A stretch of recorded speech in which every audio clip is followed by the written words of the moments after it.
Bien, salut à tous et à toutes, c'est Adri. On se retrouve aujourd'hui pour une nouvelle vidéo deck profile sur la chaîne. Et voilà, c'est un deck que j'ai créé pour un tournoi local, comme d'habitude. Toujours petit tournoi dans la boutique Ultra Jeux à Paris. Merci à eux de m'autoriser à filmer. Merci à tous les participants qui ont bien voulu jouer le jeu et qui ont accepté d'être filmés pour les gameplays que vous verrez dans un second temps. Voilà, donc comme d'habitude pour cette vidéo, donc ça sera tout d'abord une présentation du deck, donc le leader, la base, les unités, amélioration, événements. Ensuite, je vous montrerai d'autres cartes qui peuvent être ajoutées dans ce deck. Et ensuite, je vais vous faire un débrief des matchs pendant le tournoi et ce que j'ai eu comme récompense. Et puis après, ce sera déjà pas mal. Oui, voilà, le prix et une vue d'ensemble du deck pour terminer, bien évidemment. Donc voilà, on ne va pas perdre trop de temps parce que c'est vrai que mes dernières vidéos étaient assez longues de deck profile parce que je vais assez en profondeur dans l'explication. Bon, on va essayer d'aller un peu plus vite, mais de rester quand même assez systématique et assez précis dans ce que je vais vous présenter. Voilà, donc ici nous avons le side deck qui va aller sur le côté pour l'instant. Et on va commencer avec le main deck. Alors, on va commencer avec les unités terrestres du deck du main deck. Ah non, excusez-moi, peut-être déjà d'abord le leader et la base, que je suis complètement tête en l'air. Donc on va déjà commencer par le leader et la base. Donc pour commencer le leader, qui est du coup le directeur Krennic, qui n'a pas d'action en fait, il a juste un passif qui dit chaque unité amie endommagée a +1, +0. Donc toutes les unités qui ont pris au moins 1 dégât gagnent 1 d'attaque globalement. Et il se déploie à 5 ressources, il est 2-7 en stats. Il est d'ailleurs impérial et officiel, comme on peut le voir. Et donc pour 5, il est 2-7. Il a récupération 2 qui est très intéressant. Donc quand il attaque, vous soignez 2 dégâts de votre base. Et chaque unité amie endommagée a donc +1, +0. C'est aussi le cas quand il est déployé. Mais en fait, qu'il soit déployé ou non, incliné ou non, ça c'est permanent. Voilà, c'est un effet qui reste tout le temps. Voilà, je l'ai pris pour sa petite capacité et surtout que je n'avais jamais joué Krennic jusque-là. Et je voulais tester un deck contrôle. Donc je me suis dit qu'un Krennic ça pouvait être sympa. Et je voulais tenter un monocouleur aussi. Car j'avais jamais tenté un monocouleur en tournoi. Et le deck contrôle, j'ai très peu joué, voire pas joué du tout en fait de deck contrôle. Donc c'était l'occasion de tester, comme ce que je dis à chaque vidéo. J'aime beaucoup tester des decks, des nouveaux decks à chaque tournoi. Je ne me vois pas jouer 2 fois la même chose. Bon, ça peut arriver, mais j'aime bien varier les plaisirs, on va dire. Ensuite, en termes de base, j'ai choisi, alors ça peut être étonnant, je n'ai pas pris la base à 30, j'ai pris la base à 25. Vous allez voir pourquoi, je vous expliquerai ça dans un instant. Mais en tout cas, 25 PV, donc c'est le défaut de cette base forcément, mais par contre l'action épique, donner un bouclier à une unité non leader, c'est très intéressant. Et je vous expliquerai pourquoi ce choix-là. Je vais vous expliquer maintenant. En fait, tout simplement, pour moi, en fait, je me dis que je suis bien dans quasi tous les match-ups avec 25 points de vie, même si c'est un peu risqué, mais en fait, j'ai 3 vigilances dans mon deck qui me permettent de me soigner de 5, ce qui fait que j'ai potentiellement 40 points de vie, et j'ai mon Krennic qui permet de régénérer aussi, donc voilà, je me suis dit que globalement, ça suffisait, et que je ne voulais pas mettre la carte qui coûtait 1, donc instant de quiétude qui donnait un jeton de bouclier, mais je voulais quand même avoir à un moment donné la possibilité d'en mettre un. Donc le complexe de sécurité était parfait dans ce rôle. Et puis voilà, globalement, voilà, c'est une base que j'aime beaucoup et qui permet en fait d'avoir à un moment donné un bouclier qui peut sauver la mise, honnêtement. Vous allez voir surtout que voilà, l'idée de ce deck, c'est 2 choses. C'est de jouer des aplombs qui vont être surboostés de +1 avec Krennic, ou alors de jouer des sentinelles qui, si elles ne meurent pas en one shot, vont avoir +1 d'attaque et qui vont pouvoir mettre pas mal de dégâts avant de mourir. Donc voilà, c'était l'idée de base du deck. Voilà, globalement, donc nous avons le petit Krennic avec le complexe de sécurité. Nous jouons donc double bleu et noir. Donc infamie et vigilance x2. On va mettre Krennic au-dessus et on va commencer du coup les unités terrestres. Donc écoutez, pour ce deck, j'ai décidé voilà, de blinder les unités terrestres sentinelles si possible et impériales. Le but de ça, donc impérial, c'est parce que je joue Général Vir, ce qui booste donc tous les impériaux de +1/+1. Et sentinelle, parce que bah, justement, contre les decks, en fait, ça me permet de compenser le peu de points de vie que j'ai en ayant des sentinelles pour me protéger des potentiels dégâts qui pourraient arriver sur ma base. Voilà. Donc vous allez voir dans un premier temps le main deck avec la première et seule unité terrestre que je peux jouer tour 1, qui est le poursuivant en motojet. Donc il est 1/4 impérial, donc tout ça c'est très bien, et il a le mot-clé aplomb, qui donc l'unité a +1/+0 pour chaque dégât qu'il a sur lui. Alors, bah, très bonne unité pour le tour 1. Elle a que 1/4, mais en fait il suffit juste qu'elle soit vous faites un petit dégât sur une unité adverse en faisant exprès pour la booster, et après le tour d'après vous allez mettre des grosses patates sur la base adverse, sachant que il peut prendre que 1 dégât. En fait il aura le +1 de l'aplomb et le +1 de Krennic, donc avec 1 dégât il a 3, donc ça devient pour 2 une 3/3, donc c'est un Battlefield Marine, quoi. Très très bon. Très peu de chance de la piocher tour 1, vu que j'ai que 6 cartes pour jouer tour 1, que 6 unités. Celle-là, c'est la seule terrestre que je peux jouer tour 1. Donc globalement, il ne faut pas trop compter sur le tour 1 pour jouer une carte, même si, bien évidemment, vu que vous avez un mulligan, vous avez quand même des chances de pouvoir jouer quelque chose tour 1. Mais en tout cas, voilà, cette unité très très bonne pour la combo du deck, et surtout avec quelques petites améliorations que je vais pouvoir vous montrer tout à l'heure. Elle peut être très intéressante. Deuxième carte terrestre du deck, pour moi la meilleure carte du deck, en tout cas en unité pas chère, c'est le Death Trooper. Alors dans ce deck, je trouve que cette carte a une grosse valeur. Pourquoi? Premièrement, bon déjà c'est une 3/3 pour 3 qui est impériale, donc c'est parfait pour le général Virs. Et surtout, il a l'effet une fois joué infliger 2 dégâts à unité terrestre amie et 2 à unité terrestre ennemie.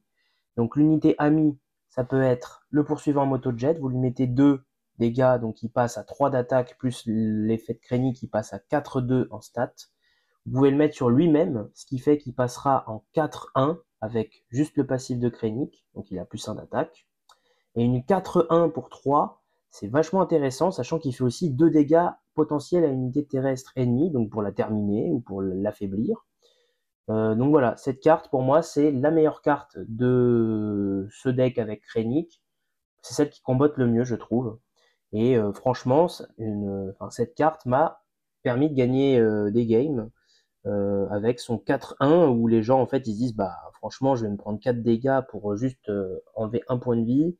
Il y en a qui n'osent pas la détruire et pourtant chaque tour il met 4 et ça peut surprendre parce que dans ce deck, en fait on joue certes contrôle, on joue late game, mais ces petites cartes comme ça peuvent nous permettre de mettre une pression early et de gagner en early game. Et oui, donc à ne pas négliger, et vous verrez dans les gameplays que bah en effet ça me permet de sauver et de gagner des games en early et ne pas arriver au late justement. Prochaine carte, le général Virs, donc le cœur du combo aussi, hein, donc il booste les autres unités impériales +1/+1. Il est 3/3 pour 3, voilà, pas grand chose d'autre à dire. Il booste les unités impériales, il booste le leader, forcément, qui est impérial. Et pareil, s'il est affaibli, bah, il a +1 d'attaque, donc c'est plutôt sympa. Le général Virs, très très bonne carte dans ce deck. Je la joue pas tout le temps, mais quand j'ai l'occasion, quand j'ai plein de cartes sur le terrain, j'aime bien jouer Virs, ça booste un peu tout le monde, et ça met la pression à l'adversaire pour qu'il la gère, parce que sinon, il va avoir du mal. Ensuite, prochaine carte dans le main deck, je joue un seul exemplaire de Del Meeko, qui est impérial, qui est 3/3, donc très bonne stat. Il est récupération 1, donc c'est très intéressant contre les decks aggro. Et surtout contre les decks qui jouent pas mal d'événements. Donc les decks jaunes avec des bobas, ou même des decks jaunes autres. Ou des decks contrôle, qui jouent bleu du coup. Et bah les événements joués coûtent 1 de plus, donc ça peut permettre de temporiser certaines cartes. Et d'empêcher l'adversaire de jouer en fait certaines cartes qui pourraient l'aider, par exemple un Power of the Dark Side, donc un pouvoir du côté obscur tour 2, bah il pourrait pas. Si je joue ça avant, ça coûterait 4 et donc il n'aurait pas, enfin tour 2, oui tour 2, il n'aurait pas l'occasion de la jouer parce qu'il aurait que 3 ressources. Donc celle-là, très bonne carte contre les decks aggro, et j'en joue un autre dans le side, donc vous allez voir que je la rentre pas tout le temps. Ensuite, la prochaine carte qui est une des meilleures cartes du deck aussi, c'est le lieutenant Childsen, ou Childsen, je sais pas comment on dit. Donc lui, il est 3 fois dans le deck, donc il est 2-2 pour 4, donc pas terrible en termes de stats purs. Il est impérial, donc ça c'est intéressant pour le général Wirth. Et par contre, il est sentinelle, donc déjà ça permet de tanker des coups. Et surtout, c'est l'effet une fois joué qui est intéressant, révéler jusqu'à 4 cartes bleues de notre main. Pour chaque carte révélée, donner un jeton expérience à cette unité. Donc en fait, pour 4, si vous révélez 4 cartes, il peut être 6-6. Donc c'est très intéressant. Et en plus, on joue double bleu, donc en fait, on a quasiment que des cartes bleues. Donc, à part pour l'instant Général Wirth et je crois 5 autres cartes ou 4 autres cartes, c'est que du bleu pour le reste. Donc c'est très très simple de le mettre en au moins 5-5. Le best c'est 6-6, comme ça il est hors de portée de mettre au tapis. Et surtout 6-6 sentinelle, franchement c'est très très pénible pour l'adversaire. Donc lieutenant Childsen 3 fois, il est impérial donc il peut se faire booster par le général Wirth. Et pareil, hein, le directeur Krennic, vu qu'il a énormément de points de vie, bah, il va forcément prendre des dégâts et être boosté avec un +1. Donc il peut être jusqu'à 7-6 avec, enfin 7 d'attaque avec le passif de Krennic et jusqu'à 8 d'attaque avec Général Wirth. Donc c'est pas négligeable du tout. Voilà. Donc Lieutenant Childsen, très bonne carte. Le défaut c'est que vous montrez un peu des cartes de votre main, mais écoutez, je montre volontiers si c'est pour qu'il ait des grosses stats. Mais, sauf cas exceptionnel, j'essaye de toujours montrer un maximum. Sauf vous allez voir dans un gameplay que je ne fais pas l'effet au maximum et je vous expliquerai pourquoi tout à l'heure quand je débrieferai les match-ups. Prochaine carte, première carte qui n'est pas impériale, c'est Base Malbus. Alors lui, il est 2-5 pour 4, donc les stats sont correctes. Il a aplomb, donc c'est ça qui rend cette carte intéressante, et c'est surtout que si j'ai l'initiative, Base Malbus devient sentinelle. Donc c'est très intéressant d'avoir une sentinelle à plomb qui a 5 points de vie. Alors malheureusement, il est dans la portée de mettre au tapis. Mais écoutez, c'est un trade 1 pour 1 à la limite. Je paye 4, l'adversaire paye 4 pour me la gérer. C'est acceptable. Voilà. Donc pour ce deck-là, pour ce cas de figure-là, ça ne me dérange pas de me faire gérer le Base Malbus en one-shot parce que c'est du trade 1 pour 1. Voilà, et surtout je n'ai pas besoin de jouer vite, j'ai besoin de temporiser le late game pour jouer mes grosses cartes. Donc Base Malbus, très bonne carte. Après en général, parfois j'en enlève une copie pour rentrer des cartes du side, ça dépend beaucoup. En tout cas, voilà, voilà une sentinelle en plus à mettre dans le deck. Une autre carte du deck, alors c'est un impérial, 5-5 pour 5, c'est Gideon Ask. Donc parfait, il est impérial, il peut se faire booster par le général Wirth. Son effet, quand une unité ennemie est éliminée, donner un jeton expérience à une unité amie.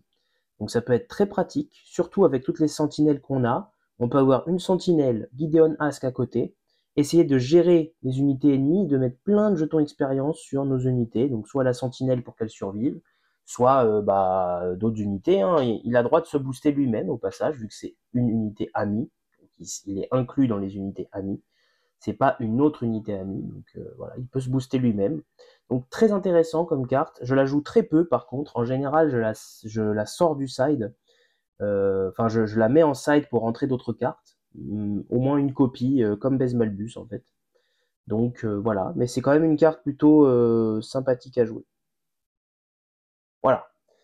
Ensuite, on arrive bientôt à la fin des unités terrestres. J'ai un survivant endurci, donc j'en ai que un seul. Parce que bon, j'avais pas envie de la jouer en plus d'exemplaires, je voulais la tester. Elle est 3-5 à plomb, donc très intéressant pour 5. Et en attaque, si je contrôle une unité leader, je peux piocher une carte. C'est vrai que Krennic, avec 7 points de vie, il peut survivre un tour pour que le survivant endurci puisse arriver le tour où Krennic arrive. Et le tour d'après, attaquer pour que je pioche une carte. Honnêtement, cette carte-là, je ne l'ai pas jouée du tout pendant mon tournoi. Et même quand je faisais mes entraînements, en général, c'est très, très rare que je la jouais. En général, elles partaient en ressources ou tout simplement comment on appelle ça, en ressources, ou je la sortais du deck tout simplement pour le side. Voilà pour les survivants endurcis. Maintenant, je vais vous présenter une des meilleures unités de deck qui est Bendu, ou Bendu, je sais pas comment on dit.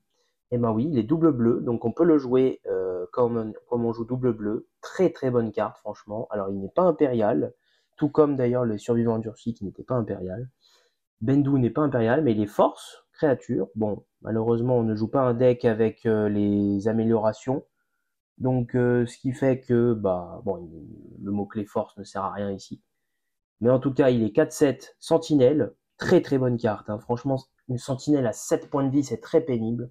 Et surtout, son effet en attaque. La prochaine carte, non héroïsme, non infamie, que je joue à cette phase, coûte 2 de moins. C'est absolument très très fort, car vous pouvez jouer mettre au tapis pour 2 et triompher pour 3. C'est exceptionnel, c'est très très fort. Sinon, vous pouvez jouer un Baise Malbus pour 2, un survivant endurci pour 3. Donc, très très bonne carte. Vous pouvez jouer des améliorations gratuitement aussi, que je vous montrerai dans quelques instants.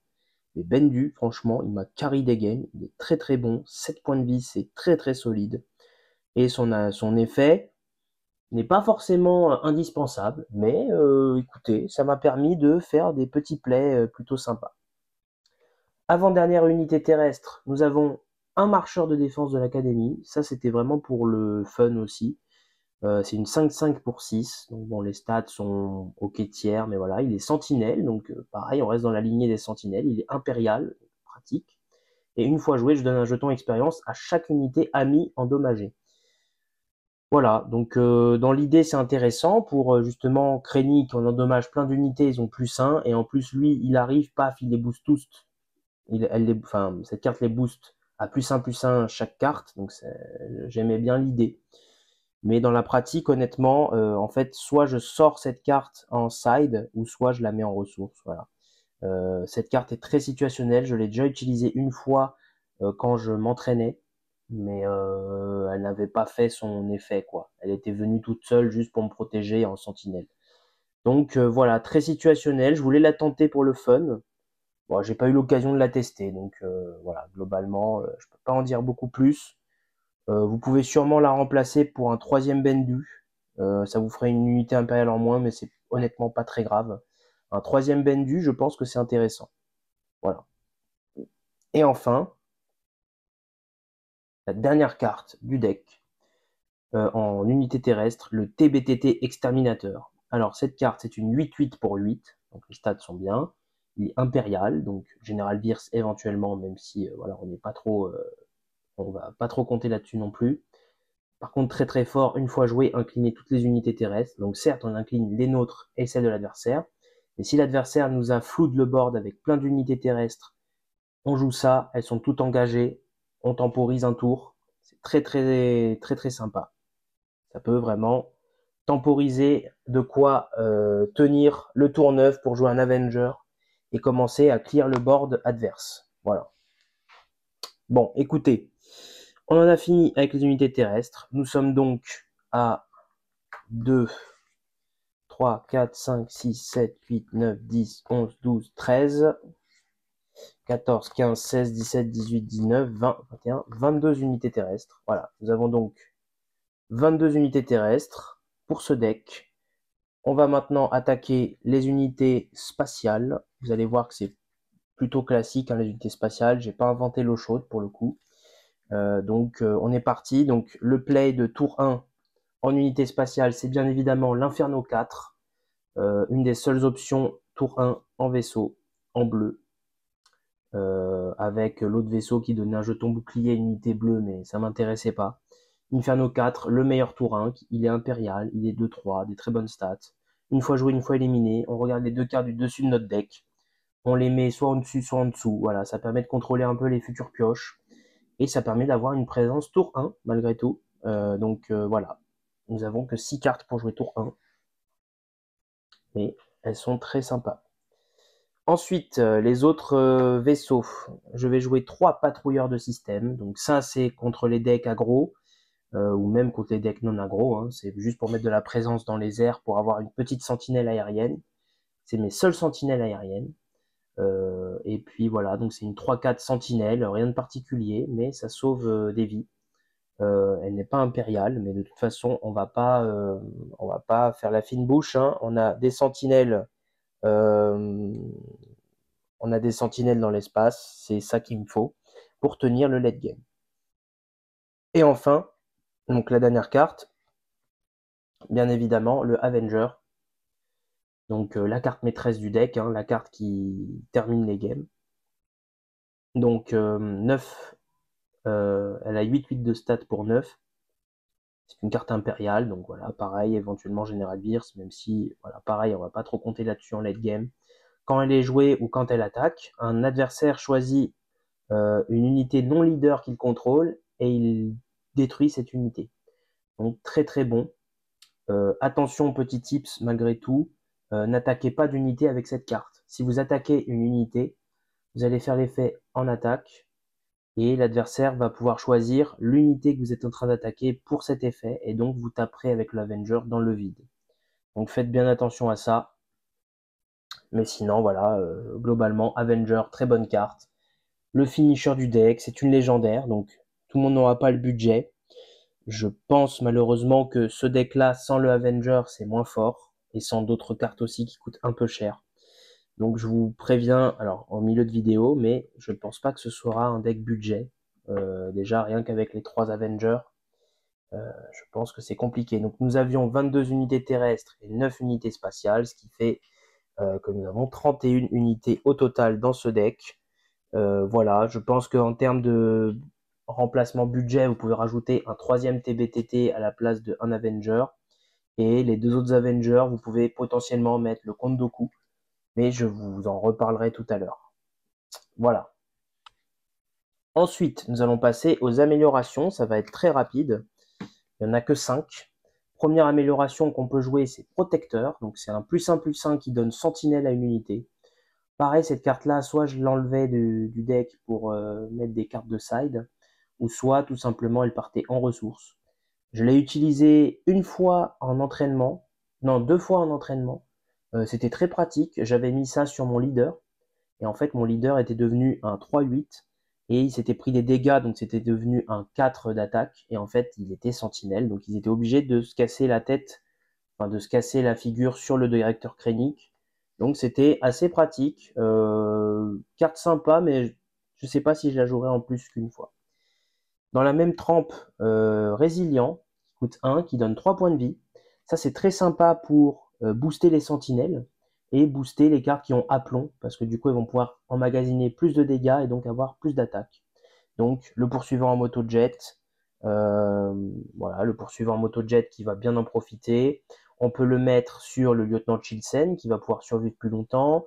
Base Malbus qui est aplomb et potentiellement sentinelle, donc très très bon. Et voilà, sur Bengu, sur marcheur de défense, etc. Ou sur le patrouilleur de système hein, qui peut bah, voilà, emmagasiner 3 dégâts de plus en sentinelle aérienne. On ne crache pas dessus. Voilà, globalement, les améliorations qui coûtent 1. Et la dernière amélioration qui coûte 2, retrancher. Très bonne carte. On peut l'attacher soit à une unité adverse pour l'empêcher d'attaquer la base.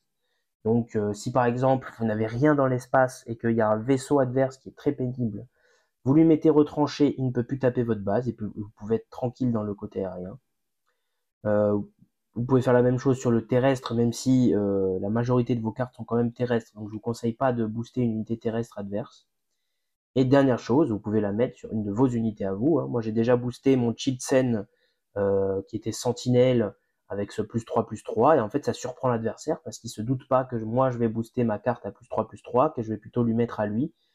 Mais le fait de le mettre à ma propre unité sentinelle, ça permet d'avoir un gros ton qui peut tanker pas mal de choses et qui, normalement, est immunisé contre mettre au tapis, sauf s'il arrive en dessous des 5 points de vie. Mais en tout cas, retranché, très bonne carte que je recommande peut-être en 3 exemplaires.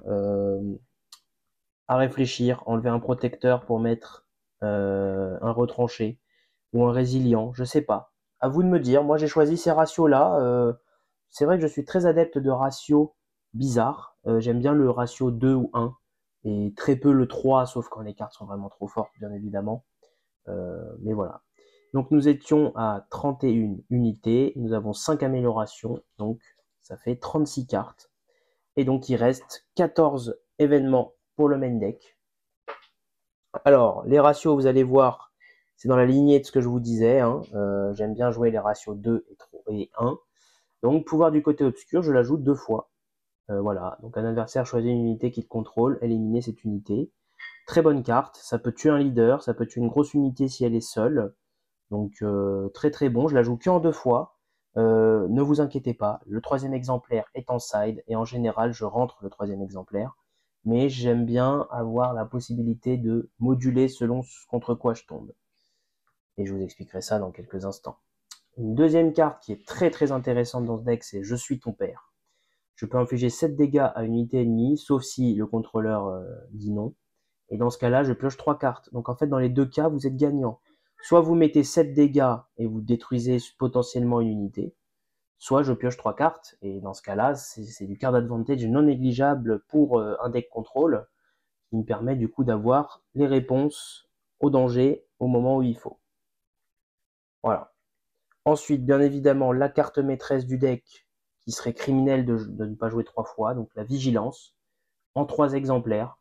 Voilà, c'est la meilleure carte du deck. Pour 4, vous pouvez défausser 6 cartes d'un deck de l'adversaire, soigner 5 dommages d'une base, battre une unité à qui il reste 3 points de vie ou moins, ou alors donner un bouclier à une unité. Moi, ce que je fais en général, c'est défausser 6, soigner 5, dans le cadre de ce deck contrôle.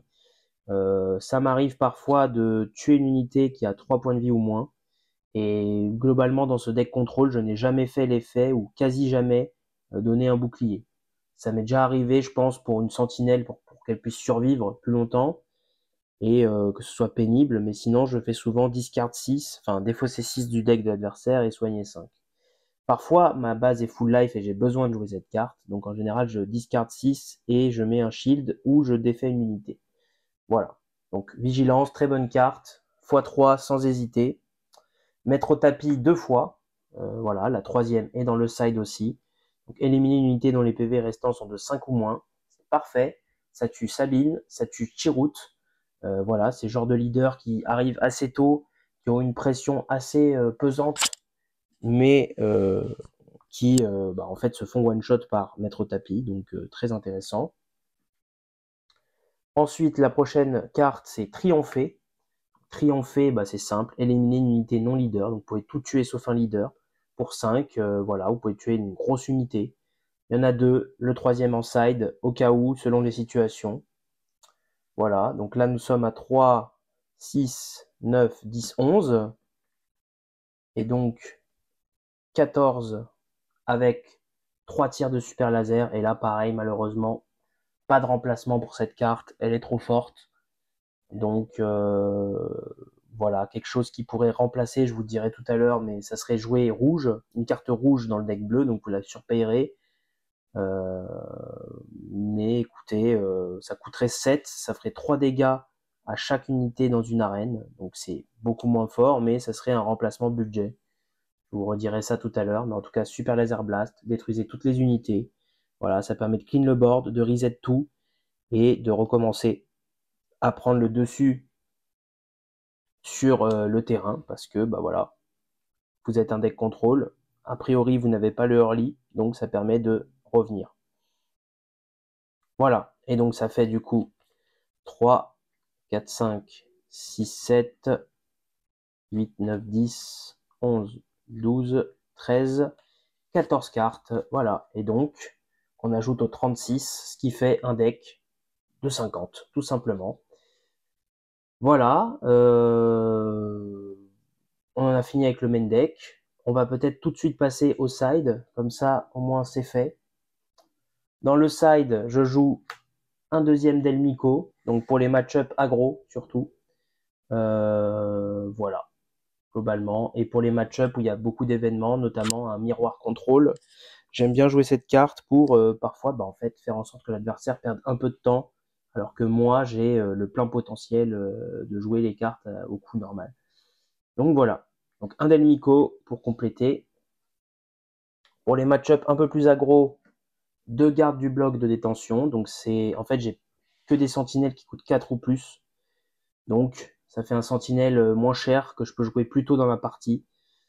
Dans la plupart du temps, j'ai pas l'impression que j'en ai besoin en fait. Donc sauf peut-être dans un deck aggro, enfin contre un deck aggro. Mais en tout cas voilà, cette carte je ne l'ai jamais rentrée dans le tournoi.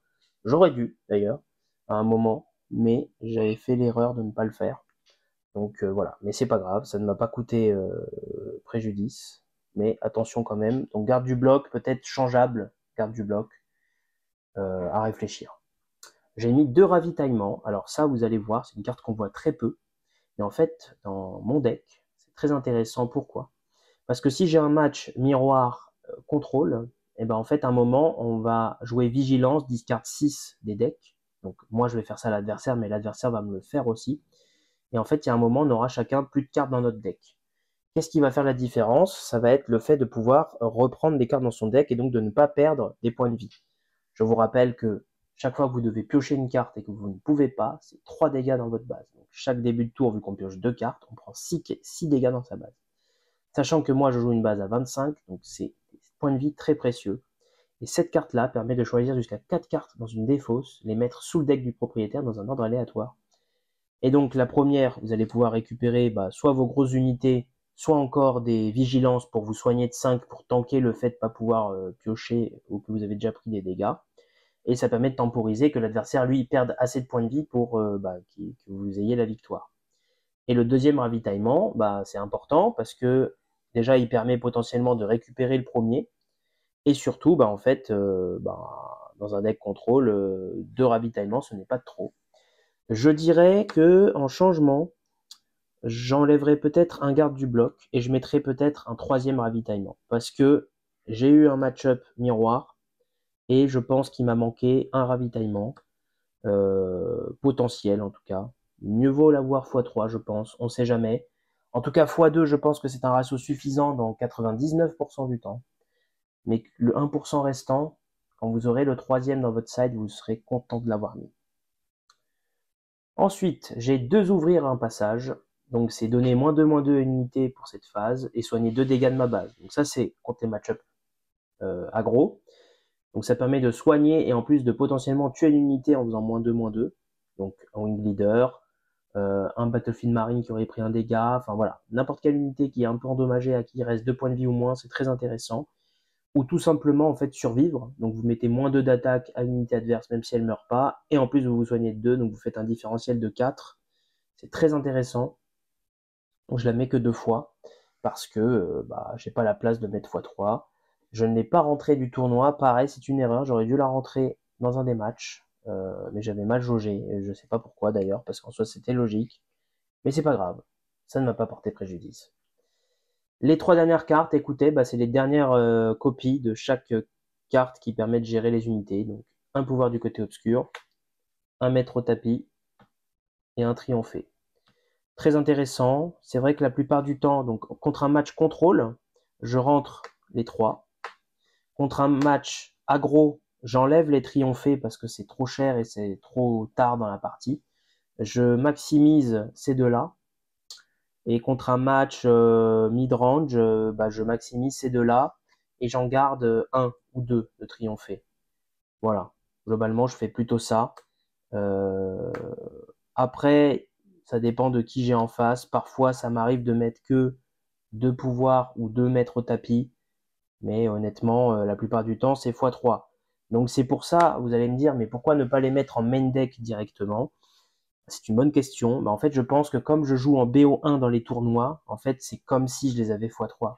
C'est sûr que si je suis en BO3, je pense que je les mets tout de suite en main deck, parce que sinon, je dois attendre le match 2 pour changer. Mais en revanche, dans un BO1, où on side avant de jouer, en fait, autant faire ça. Comme ça, j'ai le choix de changer éventuellement. Voilà. Donc maintenant, on va faire une petite comment dire, un petit débrief de comment je side. Alors, voilà, comme ça vous avez un petit exemple. Donc voilà, le side est composé de ces cartes. Hop, qu'est-ce que je rajoute, qu'est-ce que j'enlève? Bah, j'ai déjà un peu expliqué en fait globalement. Contre un match-up contrôle, hop, ravitaillement, ça rentre. Tout ça, c'est maximisé, d'accord? Si le match contrôle, je sais qu'il y a des événements, le Delmico va rentrer aussi. Et ça, globalement, ce n'est pas intéressant pour un match-up contrôle. En général, ce que je sors dans un match-up contrôle, c'est eh ben déjà un ou deux Baise Malbus, un ou deux Gideon Ask, le survivant endurci, le marcheur. Voilà. Globalement, c'est ce que je sors. Ça m'arrive de sortir, si je vois qu'il y a beaucoup de removal, j'enlève aussi ces trois-là. Globalement, le reste, je garde parce que c'est intéressant. Voilà. Mais disons que contre un match contrôle, j'ai moins de mal à enlever donc protecteur parce que bah, sentinelle +1/+1 sur un match contrôle, c'est pas très intéressant. Le +3 PV, c'est pareil parce qu'en fait, on se fait one shot dans un match-up contrôle la plupart du temps. Bon, même si takedown, d'accord, ça peut passer au-dessus, mais pouvoir du côté obscur et triompher, ça passe pas au-dessus. Le marcheur, en fait, je vais très peu prendre de dégâts sur mes unités, donc aucune value sur son une fois joué. Et sentinelle, pourquoi pas, mais bof. Les survivants endurcis, ça dépend. Gideon Ask, ça dépend aussi. Et Baise Malbus, ça dépend. En fait, là, typiquement, si je devais rentrer ces 6 cartes-là, je pense que j'enlèverais Protecteur, j'enlèverais un Gideon, un Baise Malbus, j'enlèverais un Résilient, et je pense que j'enlèverais... alors, ça fait combien? Ça fait 4. Bah, je pense que j'enlèverais le Marcheur, qui n'a aucune value ici. Et bah, parmi celles qui restent, franchement, c'est à vous de voir après. Je dirais que j'ai quand même besoin de quelques unités. Je pense que typiquement, Gideon Ask, je le garde parce qu'il est impérial, qu'il a une capacité qui peut être intéressante. Mais d'un autre côté, je me dis que sa capacité, bah en fait, est-ce que j'aurais vraiment des unités à tuer? Oui, j'aurais des unités à tuer, vous me direz. Parce que avec ces événements-là, ça peut proc son effet. Donc, à voir. Je pense que Gideon, je le garderai et que j'enlèverai, par exemple, franchement, un Baise Malbus. Ouais, je pense que j'aurais fait ça. J'aurais enlevé tous les Baise Malbus. Ou alors, non, même pas. Si, Baise Malbus. Je pense que j'aurais fait ça. Voilà. Donc, j'aurais enlevé tout ça. Je garde un résilient parce que ça coûte 1 et parce que ça peut éventuellement à un moment sauver. Et voilà, j'aurais fait quelque chose de ce style-là. Je pourrais rentrer tout ça contre un match-up contrôle. Contre un match-up aggro, alors déjà, forcément, un match-up aggro, ça c'est non. On va déjà rentrer tout ça en match-up aggro, ça aussi, ça aussi. Hop, donc tout ça c'est des cartes du side. Hein. Le triompher, non. Voilà, déjà, ces trois-là, non. Je fais rentrer ces 7-là. D'accord. Voilà. Pour faire rentrer ces 7-là. Donc si par exemple je joue contre un pur aggro, comme Sabine par exemple, comme Grand Inquisiteur, voilà, des choses comme ça, des cartes qui veulent me tuer vite, qui veulent agresser vite, ou même Leia, et ben c'est simple. Il y a d'office, alors, un Super Laser Blast qui part, voire parfois j'en enlève un deuxième, parce que c'est trop tard. En fait, si on arrive au Super Laser, on est mort. J'en garde un au cas où, mais voilà, c'est très risqué quand même de compter là-dessus. J'essaie d'enlever un TBTT, qui est trop cher. Parfois, ça m'arrive aussi d'enlever un Avenger, qui est trop cher. J'en garde quand même un peu, parce que si on arrive au late, bah, ça permet d'achever. Et ensuite, j'enlève les triomphés, par contre. Donc, les deux triomphés s'en vont. Hop. Ce qui fait que là, j'ai 6 pour 7. Et puis après, franchement, parmi toutes celles qui restent, le marcheur, je le garde, même si l'effet est moyen, mais c'est pour sentinelle. Baise Malbus, pareil. Là, typiquement, ce genre de cartes ont de la valeur. Les résilients et les protecteurs. Ça permet de faire survivre des sentinelles et donc rendre pénible les cartes, enfin, rendre pénible la vie du mec qui joue aggro. Et parmi tout ça, écoutez, je pense que j'enlèverai le survivant endurci et je garderai les deux Gideon parce que son effet, en fait, vu que les decks aggro en général ils ont des petites unités et qu'on va pouvoir en tuer pas mal, Gideon peut vraiment faire la différence. 3, 4, 5, 6, 7, 8, voilà, c'est ça. Et donc là, j'aurais enlevé du coup 7 cartes, 3, 6, 7, et je rentrerai ces 7 là qui permettent d'avoir un gameplay beaucoup plus early et qui peut même surprendre. Et ça m'est déjà arrivé de tuer un aggro plus vite que lui me tue. Donc, très très sympa. Donc j'aurais fait ça pour le side d'un deck aggro par exemple.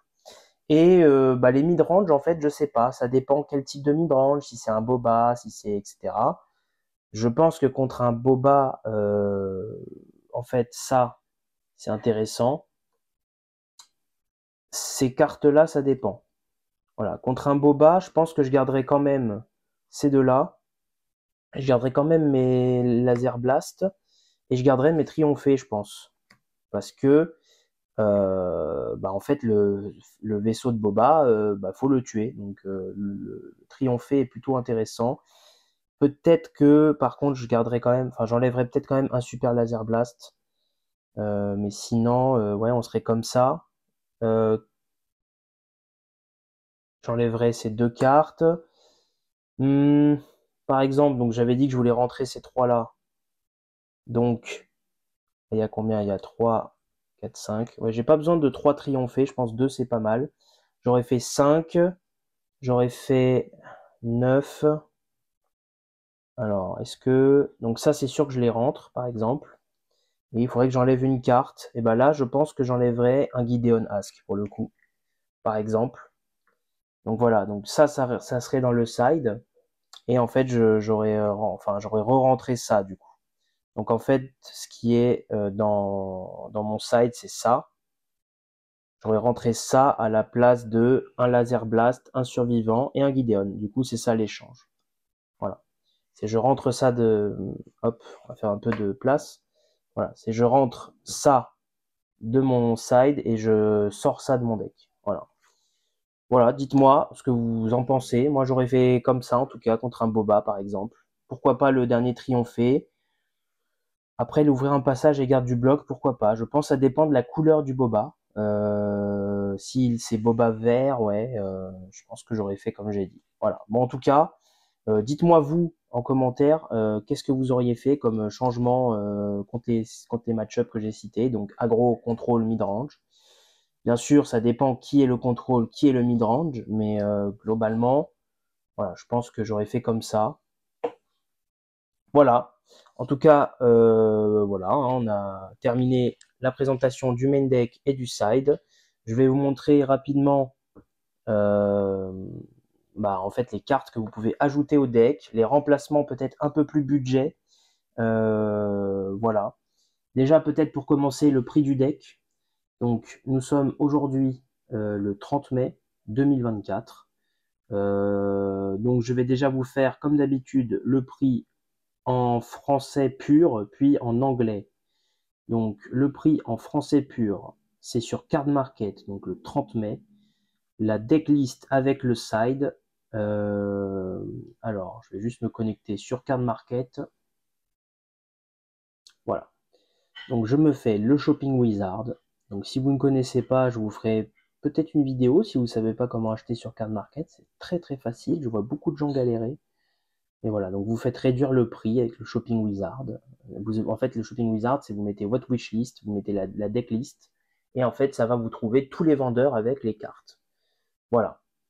Donc, pour commencer, on va donc faire, on a dit, en français pur, donc, tac, modifier, voilà. Donc, on commence par le français. Alors, les prix en français sont exorbitants, hein, donc je vous conseille plutôt d'acheter en anglais si ça vous dérange pas. Mais pour ceux qui sont rigides, psychorigides, enfin c'est normal, hein, chacun ses tocs. Si vous ne pouvez pas acheter quelque chose en anglais, sachez que aujourd'hui, le 30 mai donc 2024, le coût total de ce deck est, tenez-vous bien, attachez votre ceinture, 452,57 euros. Oui, oui, vous ne vous trompez pas. 452,57 euros avec 25,69 € de frais de port et 426,88 € de produits. Donc, ce qui cote, c'est les Avengers qui coûtent 40-45 € en français, les tirs de super laser qui coûtent le même prix. Vous devez les acheter x3. Donc en fait, on va dire que ça fait déjà 120 x 2 parce que, enfin, 120 € de super laser, 120 € de Avenger, donc ça fait déjà 240. Donc en fait, la moitié du coût du deck, c'est de 6 cartes et c'est 2 cartes différentes.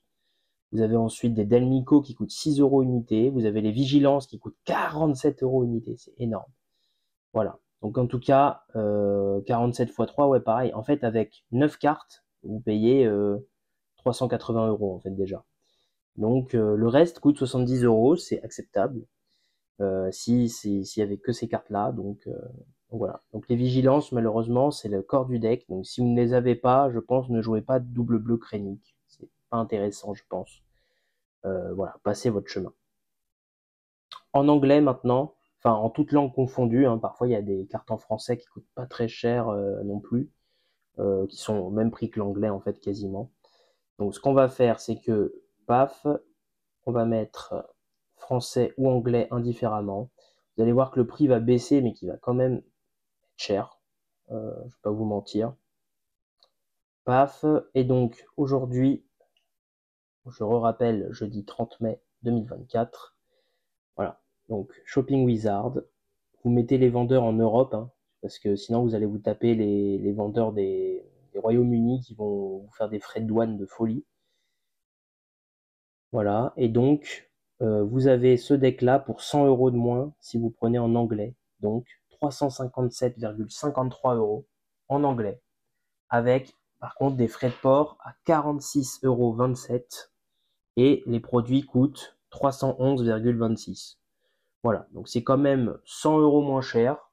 Ça reste cher, donc c'est un budget. En anglais, les vigilances coûtent 36-40 €, donc c'est 7 € de moins unité par vigilance.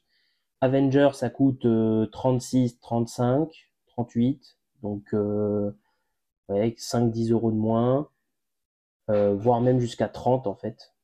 Donc voilà, c'est quand même pas mal la différence de prix. Les super lasers coûtent 30 € au lieu de 45, 48, 50.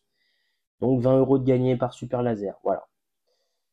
Voilà, ça fait un deck cher. Donc je m'aperçois bien que ce n'est pas un deck accessible à tous. Donc ce qu'on va faire maintenant, c'est qu'on va montrer des alternatives à ce deck. Mais j'ai l'impression que les alternatives ne sont pas assez rentables à faire pour un deck double bleu en fait. Autant jouer bleu plus autre chose si on fait ces alternatives. Mais je vous les montre quand même. Avant ça, je vous montre, hop, petite photo du deck. Voilà, j'ai bugué. Petite photo du deck. Et maintenant, on va rapidement regarder les autres cartes jouables. Et après, je vous ferai un rapide débrief du tournoi. Parce que là, en fait, je blablate depuis tout à l'heure. Et je m'aperçois qu'on va encore être sur du 1 heure de vidéo. Donc, bah tant pis, hein, 1 heure de vidéo, 1 heure de plaisir, peut-être, j'espère. En tout cas, bon, déjà, un des remplacements, donc c'est prendre la base à 30. Donc, bon, soit Capital City, soit le Marais de Dagobah, ça change rien. Mais voilà, Capital City, 30 points de vie au lieu de la base à 25. Alors, les autres cartes jouables, vous avez du coup, je vous en parlais, le Comte Dooku.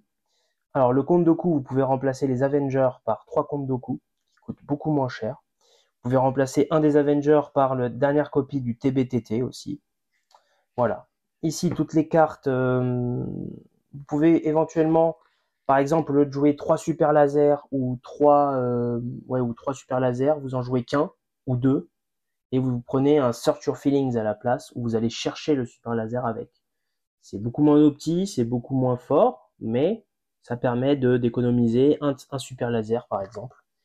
Ou pareil pour les Avengers, vous en prenez que 2 ou 1 et vous allez le chercher avec cette carte-là. Et vous mettez par exemple cette carte-là 3 fois, ça va vous faire perdre du temps à aller chercher une carte. Et c'est une alternative intéressante. Ensuite, vous pouvez jouer la dernière copie de Bendu, si ça vous intéresse. Vous pouvez jouer d'autres copies de protecteurs si vous aimez bien la carte. Moi, une, ça me suffit. J'ai hésité un moment à jouer Luke Skywalker, quitte à le payer 9. Bon, je sais pas si c'est moins cher que les Avengers, je pense que non, c'est à peu près pareil. Et si c'est un peu moins cher, vous pouvez vous dire que Luke Skywalker, qui coûte 9, ça peut remplacer un peu un Avenger, ça fait Restore 3, ça peut tuer une unité. À vous de voir si ça vaut le coup. En termes d'unité bleue, bah, vous pouvez mettre le droïde. Bon, moi j'aimais pas trop l'idée, donc voilà. Quand il attaque, il soigne 2 dégâts, ça peut être intéressant. S'il y a une sentinelle plus 8, vous pouvez soigner la sentinelle 2-2-2, ça peut être pénible. Ça donne des boucliers à des unités bleues. J'aime pas non plus, ça se fait tuer assez vite. Une carte qui me paraît très intéressante, c'est Gouverneur Régional. En BO1, je l'ai pas mise, mais vous pouvez nommer une carte et tant que cette carte est en jeu, l'adversaire ne peut pas la jouer. En plus, avec Krennic, si elle prend un peu de dégâts, elle passe à 2 d'attaque, donc c'est tout de suite un peu plus intéressant que son pauvre 1 d'attaque. Une autre sentinelle bleue ici, je l'ai pas mise parce qu'il n'est pas impérial et que je voulais quand même des cartes qui pouvaient être boostées par Veers. Mais très intéressant parce qu'il est bleu, donc pour le Chilsen. Voilà, si vous aimez bien, vous pouvez jouer un 3e Base Malbus. Cette carte-là, sur le côté, je vous les montre, mais bon, moi je vois pas grand intérêt à les jouer. Ensuite, une autre carte qui peut être intéressante, c'est le Juggernaut de transport, qui vient protéger, et si on a une autre unité bleue quand on la joue, on soigne 4 dégâts de notre base. Ça peut être très très très intéressant, le Juggernaut. Les autres améliorations, bof. Un 3e retranché, pourquoi pas. En termes d'événements, l'instant de quiétude, ça dépend de votre gameplay. Moi, j'avais décidé que ça ne m'intéressait pas pour ce deck-là. Mais c'est une de mes cartes préférées, par contre, l'instant de quiétude. Très très bon. La réparation aussi, qui peut être vachement intéressante. It binds all things. Écoutez, si vous jouez Bendu, il est force. Ça peut comboter avec Bendu, mais sinon, à part lui, il n'y a pas grand monde. Sauf si vous jouez les Luke Skywalker et vous décidez de les surpayer. Dans ce cas-là, pourquoi pas mettre un It binds all things. Donc, elle lit toute chose en français. Et ensuite, ces deux-là, on les a déjà. Donc, 3e copie si ça vous intéresse dans le side ou dans le main. Et globalement, c'est tout. Vanquish, je l'ai déjà au max. Ensuite, en carte noire. Alors, donc les cartes infamie. Vous pouvez éventuellement jouer un Amiral Moti pour redresser par exemple un Avenger et puis qu'il puisse retaper. Moi, j'ai pas mis parce que je n'aime pas trop cette carte. Si vous voulez plus de play tour 1, une Droid Sonde Viper ou un Snowtrooper, mais qui est un très mauvais play tour 1. Mais par contre, ça peut surprendre avec le plus 2 d'attaque sur les Impériaux. Le Chasseur Taille, ça peut vous faire une présence dans l'espace, mais il bénéficiera pas du passif de Krennic, parce qu'un point de vie, il peut pas prendre de dégâts, il meurt instantanément. Et enfin, ici, donc vous pouvez mettre un 3e garde si vous voulez, un 3e Veers si vous voulez. Le taille advance si vous voulez, mais en fait je trouve que sa value n'est pas terrible. 2 points de vie en général, il va mourir très vite, donc pas de passif de Krennic. Et ok, 2 jetons d'expérience à une autre unité impériale, mais si on n'a pas d'autres unités, très mauvaise carte. TRTT, pourquoi pas. Elle est un peu classique, elle m'inspirait pas plus que ça. Un 3e je suis ton père, ça peut le faire. Puissance de feu maximale, si vous voulez jouer un peu différemment votre Krennic Control. Et une carte qui aurait pu rentrer, c'est l'ambition galactique. Je peux jouer gratuitement une unité non héroïsme de ma main, mais par contre je dois prendre autant de dégâts sur ma base. Donc en fait, en général, on joue Avenger avec ça. Le problème, c'est que vous prenez 9 dégâts du coup, si vous jouez Avenger. Donc c'est énorme.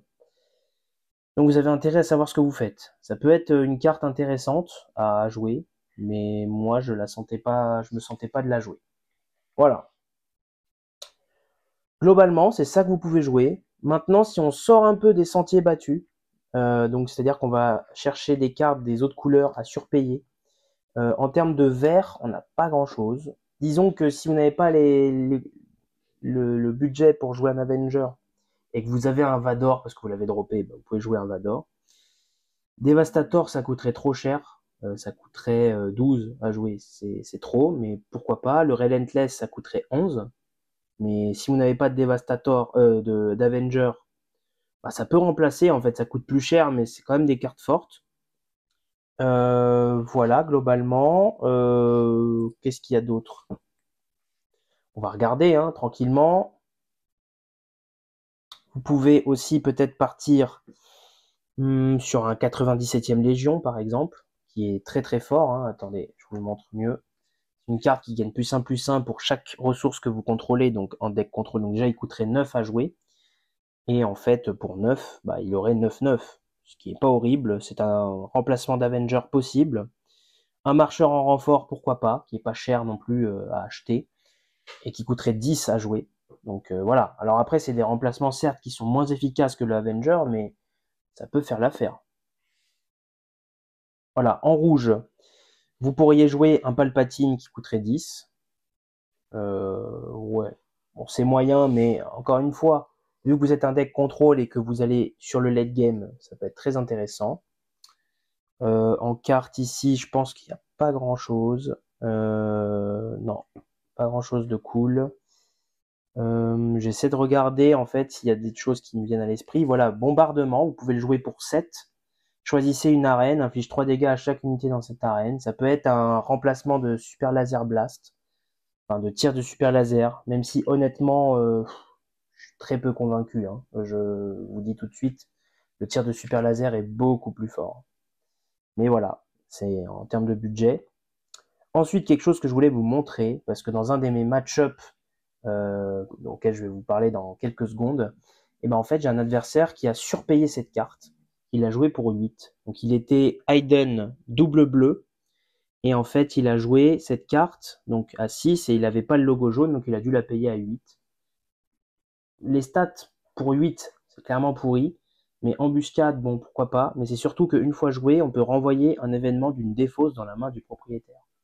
On peut récupérer un tir de super laser si on en a besoin, une vigilance. On peut récupérer n'importe quel autre removal, voilà, ou une unité. Non, pas une unité, un événement. Donc en fait, n'importe quel événement qui peut nous servir. Donc principalement vigilance, principalement tir de super laser, et pourquoi pas dans certaines circonstances le ravitaillement. Voilà, qui est aussi un événement. Voilà, cette carte lui a apporté beaucoup, parce qu'il m'a battu d'ailleurs grâce à cette carte. Donc je vais vous en parler. Et il m'avait joué autre chose, alors je regarde juste s'il y a autre chose qui me vient à l'esprit. Non, ça coûterait trop cher. Mais voilà, la deuxième carte qu'il avait jouée dans son deck, c'était Étincelle de Rébellion. Donc il était Hayden double bleu. Donc il avait ni le jaune, ni le héroïsme, enfin ni le ruse, ni le héroïsme. Donc il a payé Étincelle de Rébellion à 6. Et en fait, c'est grâce à ça qu'il gagne en partie le match, parce qu'il m'enlève une vigilance, ce qui fait que bah, malheureusement, ça a fait un différentiel trop grand entre nous.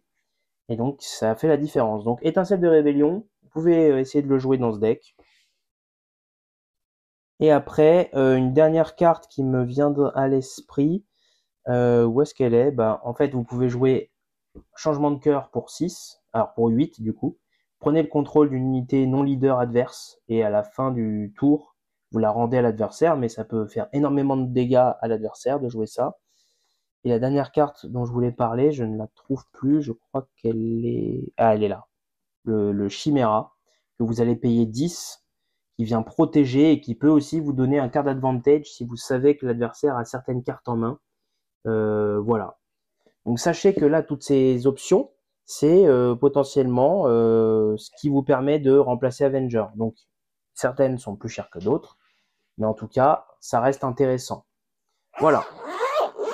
Enfin, pour terminer, je vais vous débriefer rapidement le tournoi, parce qu'on est déjà à quasiment 1 heure de vidéo là. Le tournoi, premier match, j'affronte Luc Vert. Très très bon deck Luc Vert, les shields c'est très pénible. Après heureusement pour moi en fait mon deck contrôle n'a pas trop peur des shields. Donc voilà, le match est très serré au départ. Honnêtement je me voyais perdre au début. Et il y a un tournant du match, un moment, alors faudrait que je revoie la game parce que je l'ai pas revu. Mais il y a un moment où elle a un home one et je sais plus quoi, il y a un Yoda sur le board aussi. Et en fait, elle ne m'attaque pas mes points de vie, sachant que j'étais à 10 dégâts, je crois, ou à 15, je sais plus. Mais bon, après, certes, je reviens grâce à une vigilance qui me soigne de 5. mais j'avais quand même une pression assez folle avec son Home One. Et heureusement que j'avais des super lasers, des tirs de super laser. En fait, je lui en ai mis deux en 2 tours, alors qu'elle m'avait refait un board après le premier. Voilà, bon, c'est assez, voilà, les cartes de contrôle, c'est assez dégoûtant, on va pas se mentir. Je me suis senti un peu mal quand j'ai joué les deux d'affilée, mais bon, écoutez, c'est le jeu, hein, malheureusement. Voilà, donc 2 tirs de super laser et j'avais 2 ou 3 Avengers que je gardais précieusement. Donc en fait, oui, sur le moment, je stressais, même si j'avais des bonnes cartes, parce que en fait, j'étais à très peu de points de vie de la défaite à un moment donné, et il suffisait juste qu'elle ait soit enfin, qu'elle ait un lieutenant de flotte. J'avais perdu la partie, en fait. Elle m'attaquait avec le home one à 10 et j'étais fini. Voilà, je crois que c'était ça à peu près le débrief de ce match-là. Donc, je gagne contre Luc Vert, mais après un très long combat qui était très intéressant. Voilà. Mon deuxième match, c'est un match contrôle miroir. Alors, c'est contre Hayden double bleu, du coup. Moi, je suis Krennic double bleu. Mon adversaire joue la base à 30, moi, je joue la base à 25. Et en fait, ça va me porter préjudice en partie parce que à la fin, lui et moi, on n'a plus de cartes dans nos decks. Et c'est un combat de survie pour, en fait, chaque tour, on prenait 6 dégâts chacun dans notre base. Lui, à chaque fois, il arrivait à se soigner avec son leader en me tuant une unité. Et en fait, sur la fin, bah, en fait, il y a un moment, il m'a joué Étincelle de Rébellion, il m'a enlevé une vigilance, et il a joué ensuite ses chasseurs à un moment donné, un peu plus tôt dans la partie, et il a pu récupérer une vigilance de sa défausse. Voilà, ça clairement, ça a fait un différentiel de 2 vigilances, donc -1 pour moi, +1 pour lui. Et à la fin, j'avais beau essayer de remettre des cartes dans mon deck, à la fin, il avait une dernière vigilance qui m'a achevé, qui m'a enlevé toutes les cartes que j'ai remises, et je n'avais du coup plus rien. Il me restait une carte en main. Et c'était la dernière vigilance. Et on ne gagne pas une partie avec une vigilance simple quand on est derrière en termes de points de vie perdus. Voilà. Donc bien joué à lui. C'était déjà contre lui que j'avais perdu le tournoi précédent avec le Grand Inquisiteur. Il avait joué Hayden bleu-vert. Donc là, il avait testé le bleu-bleu. En tout cas, bravo à lui pour son deck building. J'ai adoré jouer ce match qui était exceptionnel. Et en fait, j'ai adoré jouer tous mes matchs déjà. Ils étaient tous super intéressants à jouer. Et celui-là, en fait, il m'a surpris parce que vraiment, quand il paye 8, qu'il me met son groupe de chasseurs, quand il paye 6 et qu'il joue Spark of Rebellion, enfin Étincelle de Rébellion, je m'y attendais pas du tout. Et je pense sincèrement que sans ça, je gagnais la partie. Mais ça a fait totalement la différence pour lui. Et franchement, rien à dire à part félicitations, bravo. Très beau deck building. Franchement, j'ai été ébloui. Voilà. C'est vraiment, j'ai adoré le match et l'idée du deck building était vraiment exceptionnelle. Donc dernier match, on va dire pour la 3e place entre guillemets, je joue contre un Han Solo rouge. Et là en fait je fais une erreur, c'est que pour moi Han Solo rouge c'était un mid-range. Mais en fait comment il l'a joué c'était clairement très aggro. Et en fait je gagne à un point de vie près. Vous allez voir le match est très serré. Je gagne avec 24 dégâts sur ma base et lui il avait en plus une base à 30. Donc voilà, je gagne ric-rac. Je gagne grâce aux récupérations de 2 de Krennic qui me permet en fait de survivre à un point de vie et qui permet de donner le coup de grâce. Donc très très bon match aussi, très intéressant. Et en plus, ce qui m'a surpris, c'est que j'ai pu gagner assez rapidement finalement. Parce que si je gagnais pas aussi vite, c'était lui qui gagnait. Et je sais pas, il y a eu une course à l'aggro. Et avec mes sentinelles, j'ai pu tenir sur terre, mais il avait en fait plein d'unités aériennes. Et je n'avais rien en aérien pour le gérer. J'avais juste mon vaisseau, là, 4, qui faisait sentinelle. Et en fait, j'en avais mis un en ressources et je pensais pas qu'il allait jouer que des vaisseaux en fait.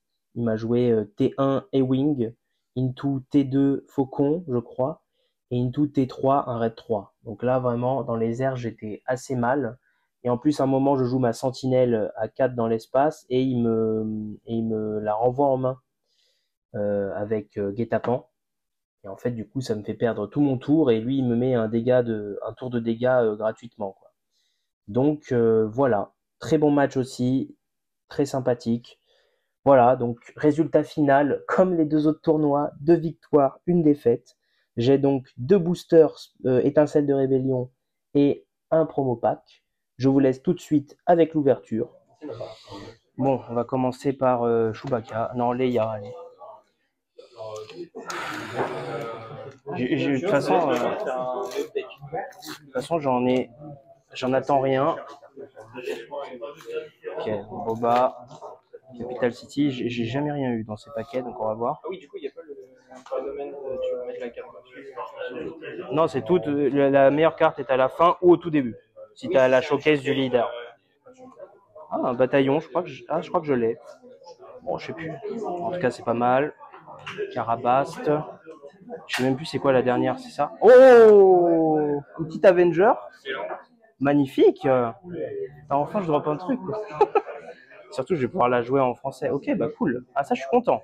Un petit Avenger, là. Alors, qu'est-ce qu'on a ici? Faut bien que la chance me sourie un peu, quand même. Après, tu peux lui dire oralement et tu payes en espèces, si tu veux. Ouais, ouais. Oh, la base écho en... Ok. Nacelle d'attaque de la guérilla. B-Wing. Triomphé. Char de siège. Défenseur de la base écho. Ah bah ça, c'est à cause de ça. Ravitaillement. Ouais, c'est moi qui l'ai eu, ouais. La dernière fois, je sais pas si tu te souviens, c'était un peu triste. C'était très très triste. Ouais, ça contrebalance. Bon, un raid 3 et un insurgé. Ok. Bon, raid 3, c'est ok. Et le weekly, on va regarder ça. Alors, ça. Ouais, merci, salut.